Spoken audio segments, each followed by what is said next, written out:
Isso tudo vai te ajudando a você ganhar mais racionalidade no processo.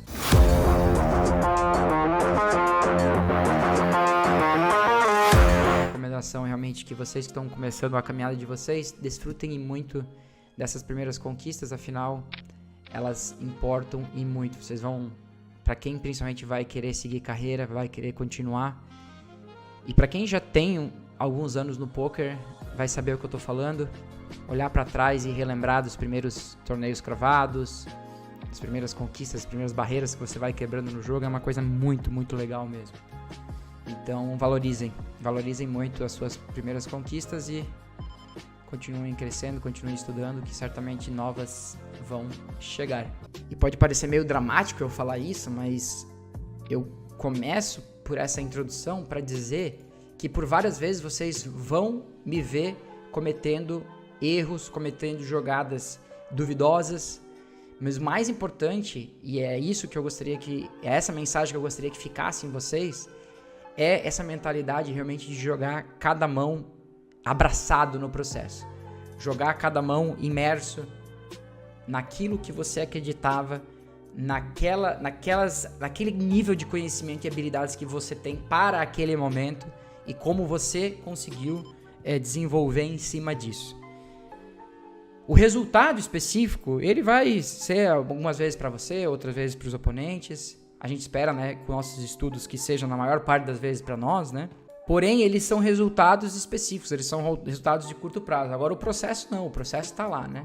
O processo está lá e é nele que a gente tem que realmente se concentrar. Eu já falei isso várias vezes, mas não custa repetir. Muitas pessoas me ajudaram no início da minha caminhada e eu fui muito feliz quando essas pessoas puderam me ajudar. Então, se eu puder fazer isso em algum nível para vocês que estão assistindo, eu realmente vou ficar tão feliz quanto naquele tempo que eu fui ajudado. Marcos Henrique falou algo muito interessante, cara. Necessário, eu diria. O Marcos Henrique falou o seguinte: aprendendo demais por aqui. É difícil seguir as mesmas linhas de raciocínio que vocês seguem enquanto eu tô de fato jogando. Mas aí vocês estão fazendo isso há mais de 10 anos e eu tô tipo há 3 meses. É exatamente isso, cara. É exatamente isso. Não se compare a nós, né? Viva a sua própria jornada. Entenda de que pra gente chegar onde a gente chegou, nas rapidez pra interpretar range, interpretar equidade, confronto de range, tamanho de aposta, é uma infinidade de conceitos que a gente realmente masterizou ao longo de mais de 14 anos agora. Então, fato, né? Não se compare. Viva seu tempo, viva seu momento, entenda que você está no seu processo, né? A nossa carreira, ela é dividida entre sites, né? Incontáveis sites, inclusive vocês estão vendo isso aqui. Então, da mesma forma que a gente está jogando o desafio distribuindo vários sites, a minha carreira nos high stakes também é distribuída em vários sites. Então, sim, tem uma bad run bem grande no Stars, nos limites que eu jogo, mas eu tenho incontáveis outros sites, e inclusive o próprio Poker Live, onde aí, enfim, aí eu vou estar 200 num, pra frente num, vou ter um ano 300, 400k up no live, aí o outro site perde 50, o outro ganha 150, os números ficam flutuando bastante, e no final das contas o que mais importa realmente é quando você junta todos os sites e tem a sua conta final, né? Agora, já passei por downswings com todos os sites aí, tá? Já passei por downswings grandes, certamente. A maior delas na casa dos 300k. E foi um período bem duro. Então, vou te responder de duas formas. Primeiro, em relação aos sites, né? Que às vezes a gente analisa tanto... Isso até é uma coisa legal, né? Porque às vezes a gente fica olhando o palco das outras pessoas e a gente acha que tudo são mil maravilhas, quando na verdade existe todo um bastidores por detrás, né? Da mesma forma que quando a gente olha o palco e vê algo às vezes negativo, você também não entende os bastidores para entender o contexto inteiro, para saber o que de fato está acontecendo, né? Tem vários exemplos, por exemplo, de jogadores de super high stakes, inclusive, que online eles são mais de $1 milhão negativos, mas eles estão lá jogando os maiores torneios do mundo ao vivo. Por quê? Porque, de fato, lá eles são milhares de dólares positivos, né? Então, para os dois lados, né, analisar a vida de um jogador é complicado, né? Por isso que esse negócio de ficar olhando o gráfico do cara e aí tentar julgar pelo seu ponto de partida, né? Eu vou abrir o gráfico desse cara, vamos ver. Aí você abre lá um gráfico do cara, sendo que ele joga em 8, 9 sites diferentes, 10 sites diferentes. E aí você julga, né? Esse cara, ele é bom, ou ele é ruim, ou ele tá passando por um momento ruim, bom, né? Da mesma forma poderia ser o contrário, né? Imagina se eu tivesse numa upswing enorme no Stars de 200k e nos outros sites eu estivesse perdendo 100k em cada site. As coisas não estariam muito boas para mim. Então, tem algumas lições aqui respondendo essa sua pergunta, Hacking, principalmente nessa questão de analisar muito as outras pessoas, né? Olhar o bastidor do cara, o palco do cara e tomar as conclusões vendo uma unha do que de fato o cara tá passando ou o que ele tá realmente conquistando ou não. E aí, com relação à questão da downswing, porque sim, eu já passei por downswings muito grandes e a maior delas foi realmente na casa dos 300k. Cara, é duro e é importante que você se volte pro processo. Se volte da melhor forma possível pro processo. Procure realmente levar a sua mente para fazer o que realmente é o correto. Diminuir o average de buy-in ajuda muito nesse processo para que você retome a confiança. Afinal, a confiança é uma parte muito importante da jornada, da engrenagem do jogador de pôquer, né? Não só do jogador de pôquer, né? De qualquer competidor, né? Ter confiança é muito importante. Então, cara, o que eu fiz foi isso. Eu diminui o average buy-in, eu continuei o trabalho, eu continuei jogando, eu continuei me dedicando, eu continuei estudando, eu continuei procurando por soluções, eu continuei me conectando com grandes mentes que pudessem me ajudar a enxergar o que eu não estava conseguindo enxergar. Fiz várias conexões ao longo desse período, foi um período longo, um período de quase 2 anos ali. E de repente as coisas começaram a fluir. E elas podem fluir de várias formas que você muitas vezes nem pode imaginar. Na minha cabeça eu iria sair da minha downswing jogando online. E de repente foi nas minhas experiências ao vivo que eu acabei saindo dela. Tive uma sequência muito positiva em torneios live, que era uma coisa que eu nem jogava tanto. É uma coisa que eu, né? E de repente tive uma sequência extremamente positiva jogando live. Veio o Anel, veio o EPT Paris, tive uma série em Vegas incrível. E tudo isso, no fim das contas, é fruto da continuação do trabalho, né? Você tem que realmente encontrar jeitos de continuar. Cada pessoa vai encontrar esse jeito de uma forma diferente, mas é muito importante realmente que você faça. Ter uma reserva financeira, jogar dentro de uma banca, todas essas partes são muito importantes. Então, por mais que eu peguei uma downswing muito grande na minha carreira, eu estava dentro da minha banca. Eu conseguia aguentar o tranco, né? Aguentar o rojão, né? Então, isso também é muito importante, porque eu gosto de deixar bem claro isso, porque de repente um cara tá me ouvindo e tá falando assim, então tá tudo tá de boa então pegar essa downswing aqui de 30k, de 20k, de 10k, de 50k, sei lá. Depende do seu contexto, né? Eu não sei qual é o seu contexto. Você consegue pagar as contas para os próximos 1 ano, 2 anos? E se você me responder, puta, não sei, na verdade eu não sei nem se eu consigo pagar as contas do próximo mês. Aí a gente tem realmente um problema. Um problema de gestão, né? E esse problema de gestão que realmente pode e acaba, né? Muitas carreiras ao longo do processo. E isso eu falo porque a gente viu muitas, né, carreiras acabando por causa dessa má gestão, né? Má gestão tanto da banca quanto a própria má gestão do dinheiro em si. O que você faz quando você ganha dinheiro, né?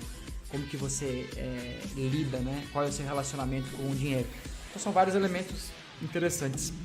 E aí, só complementando o que a gente estava conversando, né? O Hacking Things comentou, né, que ele pergunta isso porque 50 buy-ins para ele já deixam ele meio desanimado, né, para mandar o volume. Cara, 50 buy-ins é nada, né? É nada, cara. Então você realmente precisa... Esse spot aqui, meu debrefado.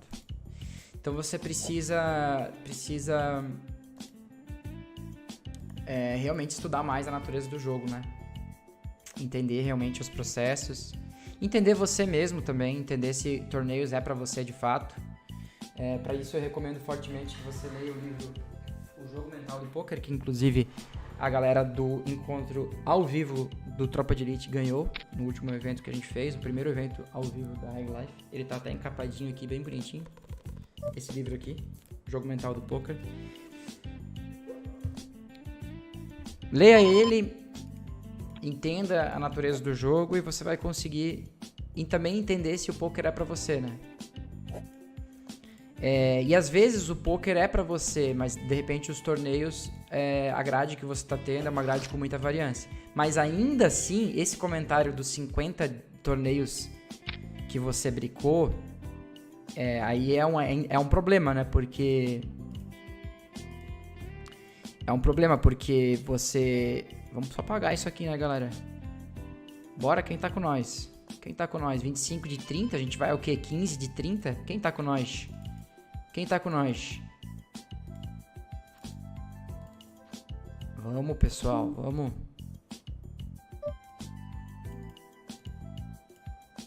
Vamos nessa, galera. 14 de 30. Ó, tamo aí, né? Tamo desenvolvendo aí, né? Então, assim, 50 buy-ins, cara, é muito pouco. Só pra você ter uma noção, a gente no desafio pegou uma downswing de mais de 100 buy-ins. Tá? Então, a gente pegou uma downswing de mais de 100 buy-ins. Então, se você tá falando que você tá tendo dificuldades de lidar com essa questão da motivação com uma downswing de 50 buy-ins, que é metade do que a gente pegou, eu realmente te recomendo fortemente que você tire um tempo, cara. Isso é investimento em si mesmo. Estudar a natureza do jogo é um investimento em si mesmo. Analisar, se aprofundar nessa natureza, filosofar sobre ela, entender para onde o jogo pode caminhar, não pode, estudar gráficos, estudar a parte matemática. Se eu tiver um ROI X, se eu tiver um Y, quanto que eu posso ganhar, quanto que eu posso perder? Isso tudo vai te ajudando a você ganhar mais racionalidade no processo. E ao ganhar racionalidade, você começa a se tornar mais sereno no processo. Você não fica agitado com qualquer oscilação. Imagina um capitão ou comandante, né? Conduzindo lá o seu navio. E aí na primeira... O avião talvez seja melhor ainda, né? O piloto. E aí na primeira turbulência o cara começa a entrar em pânico. Caralho, meu Deus. Pô, tá dando aqui o pânico, turbulência, tá tremendo o avião aqui e tal. Ele age assim? Não, ele não age assim. Na verdade, ele é super tranquilo. Tranquilidade máxima, ele simplesmente analisa, chama no rádio, fala: estamos passando por uma turbulência, pessoal. Fiquem sentados, com a maior tranquilidade do mundo. E ele dá continuidade nos processos. Aperto no botão X para despressurizar, sei lá, o que tem que ser feito. Aperto no Y para acionar a equipe para que as pessoas cuidem do que precisa cuidar. E assim ele vai navegando pelo processo, ainda que ele esteja passando por uma turbulência. Mas por que ele passa por essa turbulência com tanta tranquilidade? Porque ele tem conhecimento de causa. Ele tem conhecimento sobre a natureza do jogo dele. No caso, a aviação. Ele sabe o que está acontecendo. Ele sabe a natureza. Ele conhece a natureza. Ele sabe que o avião não vai cair. Que o avião não vai cair com a turbulência. Então, se ele sabe que o avião não vai cair com a turbulência, ele está tranquilo com isso. Ele não se desespera na turbulência. Não existe desespero, não existe drama na turbulência. Por quê? A pessoa olha de fora e fala: como que o cara consegue? Sim, ele consegue porque ele estudou o jogo dele a fundo. Ele masterizou a natureza do jogo dele. No caso, a aviação. No caso, o navegar ou flutuar, né, pelos ares. Extrair o melhor dessa sessão, né? E que de fato a gente está, tá? É bem importante dizer, galera. Isso é um ponto importante. Não quer dizer que você perdeu dinheiro numa sessão, que você teve um mau dia de trabalho. mau dia de trabalho é um dia onde você joga desleixado, você joga desfocado, você não procura maximizar os seus ganhos. E aqui, hoje, a gente fez tudo isso, né?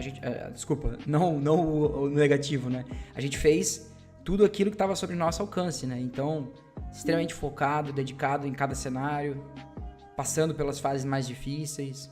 Fim de papo por hoje. Acho que a grande mensagem no dia de hoje é essa mesmo. Vão ter dias que você precisa perder o mínimo possível. Acho que essa é a grande mensagem. E para você fazer isso, só com uma mentalidade de ser consistente, só com uma mentalidade de entender a natureza do jogo, só realmente sendo um piloto, né? Entendendo que a turbulência não vai derrubar o avião. Só assim. Se você se perder no meio do processo, o seu ROI se perde junto, sem dúvidas nenhuma. Então hoje a gente perdeu, isso é fato. A gente vai ver quanto agora. Mas com certeza a gente se dedicou até o final para perder o mínimo possível, né? E aí, inclusive, no meio desse processo ainda se colocamos em uma situação, por algumas vezes, de até conseguir tornar essa sessão lucrativa, por mais que ela tenha sido bem conturbada, digamos assim, em relação àquilo que a gente não tem controle sobre.